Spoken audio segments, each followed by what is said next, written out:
It's political season here, and we know every political season like this, Nigeria comes alive. You see rallies, you see posters going up, convoys appearing everywhere.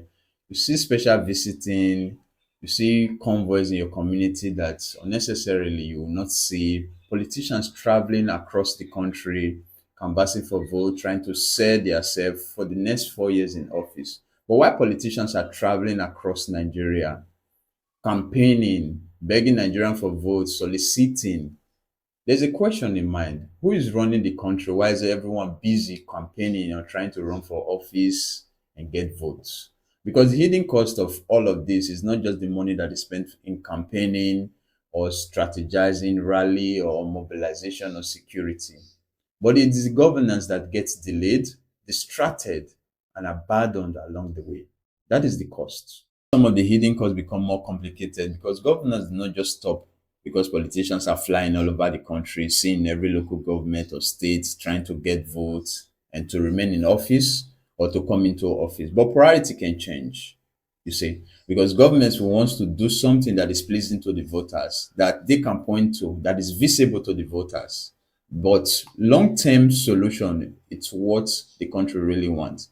But during seasons like this, you see projects that some projects will be accelerated because they are visible to the voters, like bridges, roads, and some flyover, which some is unnecessary. And you see some projects receive less attention because they do not just have the immediate benefit the politicians can show to the voters. These are some of the hidden costs that Nigerians we have to pay during this season because you see some projects lacking behind while others are receiving immediate attention and they're being completed with top speed because the politicians wants to use that as their own bait during this campaign season to say, oh, I tied that road, I built that school, I did that flyover just to get votes. The people who pay the ultimate price are not the politician because those ones have already has their own figure out. But it's the ordinary Nigerian in the streets, the trader who is waiting for a better road to move our goods, the student hoping to have a better class, not a leaking roof, and the entrepreneur who is struggling with his business because of high electricity bill and high petrol to run generator to run his business, and family dealing with high cost of living, or community struggling with constant attack, insecurity, because while politicians calculate votes and strategize, citizens are calculating survival. How am I going to survive in this economy? Am I safe in this locality? Is there good schools for my children? And why election should not just simply be because who can organize or mobilize the highest number of people, who can talk the best, but it should be who can deliver the best governance. Because over time, promises are made in such campaign train. You see them making promises and promise never kept. You see them say that I'll build a school.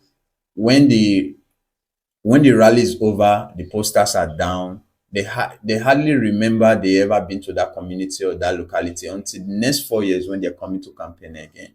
You see them with their SUV, their convoy, coming in their numbers, making promises, eating corn by the roadside, trying to be close to the average man or woman in the street. But the moment they are elected into office, it's back to business again. You will not see them. They forget those average men and women they're trying to align themselves with in the process of them getting vote. But when they get the vote, they forget that they forget the yearnings and the pain of this average man in the streets. This is a constant problem the Nigerians face in every election cycles like this. You see them in the campaign train, they've started already making promises, attacking themselves,